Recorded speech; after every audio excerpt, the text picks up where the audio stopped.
Jeg er Mr. Poxycat Junior. Og han vil nu trylle denne store fiskekasse væk med fiskegrej. Og lige så I kan se mig af et billede af mig.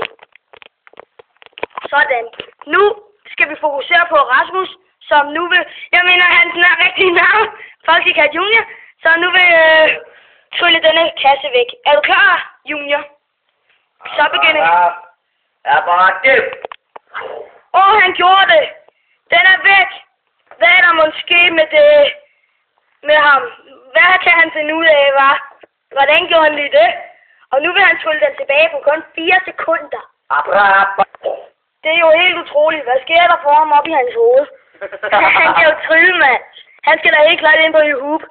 Og nu vil vi så et eller andet trylle noget mere fra. Nu. Sig de magiske ord. Hvordan kunne han gøre det? Hvor kom det lige pludselig fra, hva'? Det kan vi ikke finde ud af. Jeg vide, hvor han kunne det fra. Det må være et trick, han har lært hjemmefra. Ikke også? Men de manden, Rasmus. Han kan sgu... Poxycat Junior. Junior, Rasmus. Kan sgu i det hele, hva'? Han er sådan en lille tryllegøj en. Vi ses. Og nu vil den fabelagtige Mr. Poxycat Junior trylle en løve ned i sin hat. Og han gør det med de magiske ord nu. Abracadabra. Og han gjorde det. Eller gjorde han? Ja, han gjorde. Nu er der en lille bamse inde i hans trøje.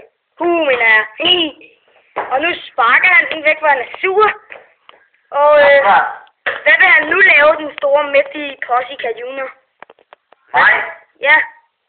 Jeg vil smide min hat. Han vil smide sin hat.